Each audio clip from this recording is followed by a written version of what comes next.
Everyone, please put your hands together for Geoff Plitt. Let him hear it. Hey, how you guys doing? My name's Geoff.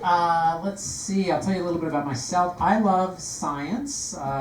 Briefly, I was studying quantum mechanics at college, and it's one of those fields where something can be true and false at the same time. I know what you're wondering. Geoff, did you graduate? And the answer is yes and no. But I do love science. Sometimes I read scary science news. Like, guys, I was reading that every body of water on our planet, from the biggest oceans to the smallest lakes and ponds, now contain microplastics. And that is scary. But here's something that's equally scientifically true, and I think way scarier.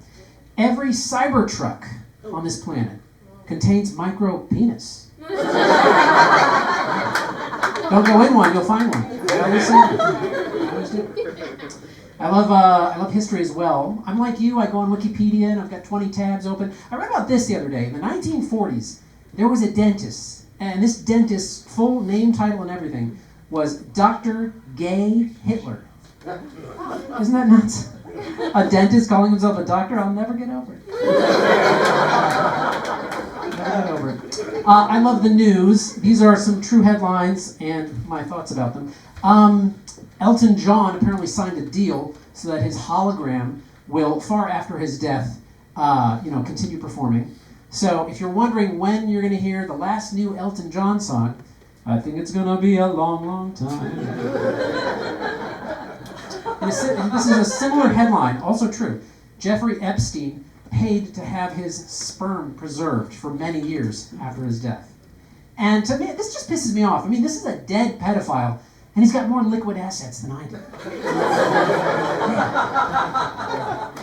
And then I saw McDonald's has a new sandwich. Not every location has it, but some of them do. This is real. It is a beef patty, a chicken patty, and a fish fillet all together in one sandwich.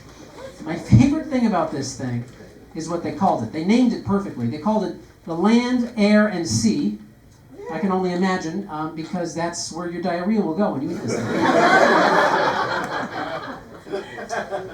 I turned 45 this year, guys, and I got my first... Does anyone know what happens when you turn 45? Anybody? Colonoscopy. So the next day, the nurse calls me. She goes, Geoff, just want to check in because we have to call you after the anesthesia, and I also want to hear about that comedy show. So apparently, when I was under the influence, I told her about this show, and now, guys, I have to ask myself, do I want my colonoscopy nurse coming to see my act? Yes. But on the other hand, she was at the procedure, so she already saw this dark, degrading, humiliating side of me. Why not see the other, right? And she's here tonight. Guys, give it up for... No. Something terrible happened to me this year. My car was broken into. It sucked. I left the backpack in full view, so they punched the window, they grabbed the bag, and they got this expensive camera that was like $1,000. And so I was really depressed for a week, lost this expensive camera, but I realized, there is something that they can't take from me that's priceless, and that is the memories that were on that camera. Because it had a sex tape and I made copies. You know what else? He took my joke notebook, that's a weird one. I mean, maybe he needed it. Maybe he's out there now, telling my jokes. So be on the lookout, please, for another comedian telling these jokes. And if he is, how do you know I'm not him? Something to think about. You guys are a pretty hip crowd. Can I try some of my avant-garde material on you? Okay, let's see. This first thing is, do you guys like impressions? Okay, do you like impression? Because I only do one. This is an Italian guy with amnesia, okay? An Italian guy with amnesia. Here we go. Forgot about it.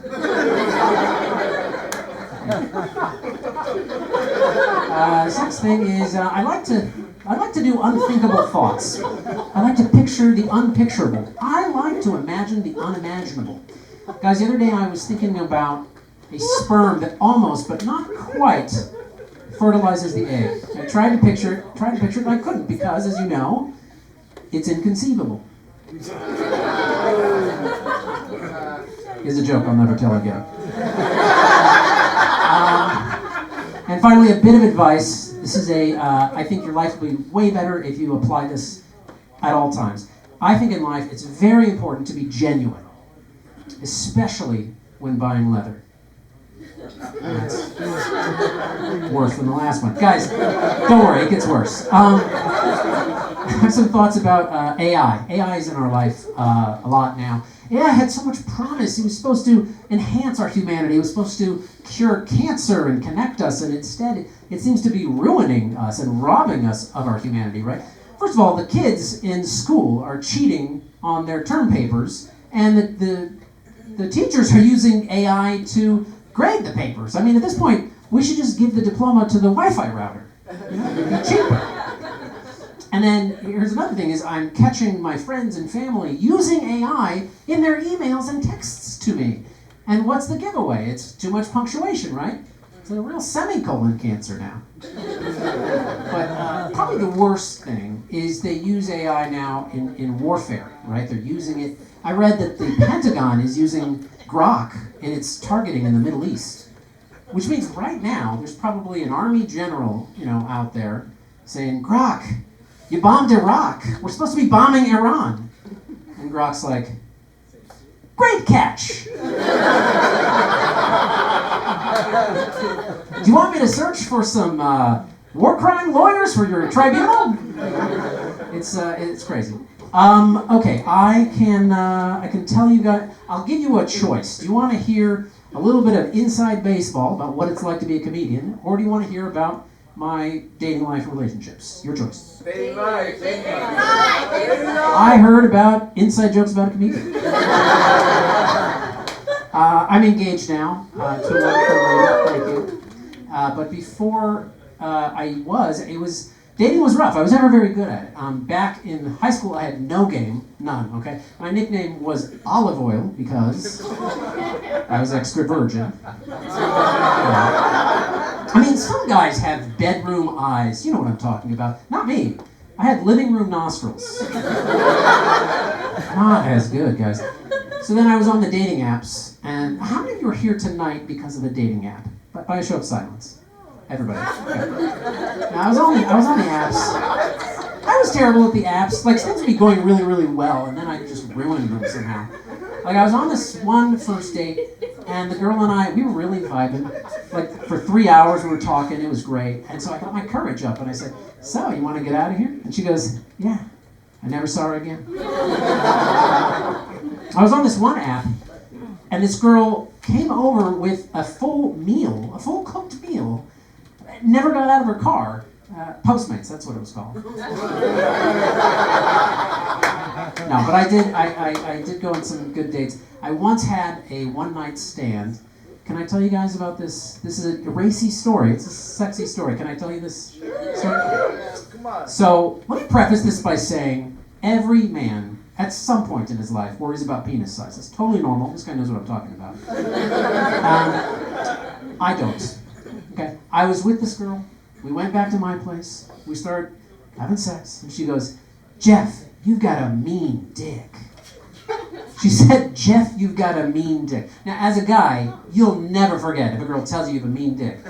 Especially if you're me, because I have the national average down there. So I have a mean dick.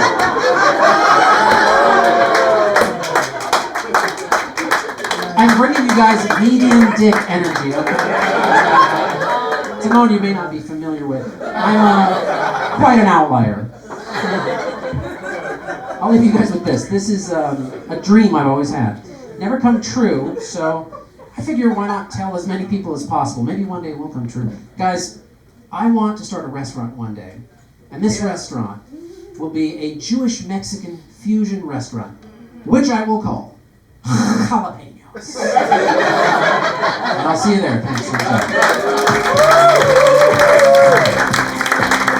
Geoff Plitt, everybody.